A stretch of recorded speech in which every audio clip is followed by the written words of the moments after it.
pictures nyo ni John Lloyd na lumabas a few years ago. Naging close kayo ni John Lloyd sa Palawan. Walang sugar coating sa personality niya.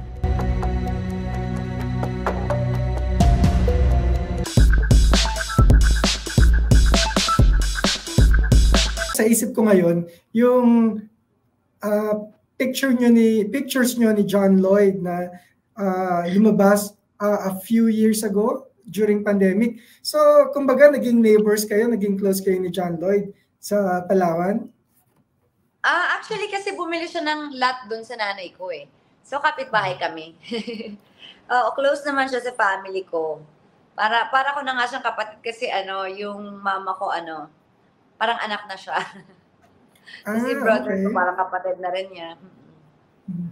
So, kumbaga may namuo talagang friendship sa inyo, no, with John Lloyd. Yes, opo naman. Okay.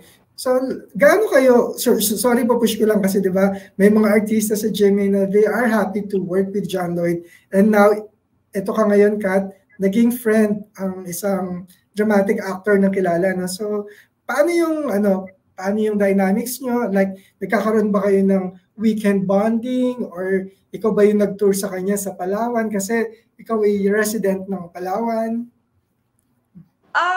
Di naman talaga na totally nag-tour, pero pag nandun siya sa Palawan, nandun din ako, tapos nandun yung family nila,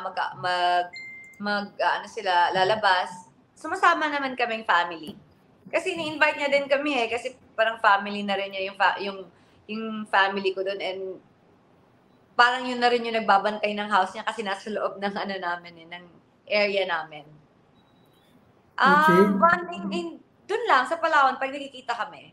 Hindi talaga not necessary magkikita kami dito sa Manila. Hindi naman. Okay. Kamusta siya as a person behind the camera? Is he shy? Alam mo yan, kasi nakikita natin siya lagi as an actor pero kamusta siya as a person? Shy? Shy ba? Hindi. Shy ba siya? Simple. Sobrang simple. Walang sugar coating sa personality niya. What you see is what you get. Hindi siya artista. Nakikita ko. Hindi siya artista. Normal na tao. Hindi naman niya ipaparamdam sa'yo. And parang sa pagkakakilala ko sa kanya, hindi naman siyang ganung tao. Na alam mo yung papapil ko sa'yo na artista ako, respetuhin mo ako, ganun hindi. Wala, dead mo siya. Wala nang pakialam.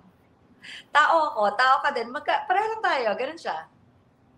Ayan. Thanks, Kat. At least nagkaroon kami ng glimpse kay John Lloyd as a person or the person behind it.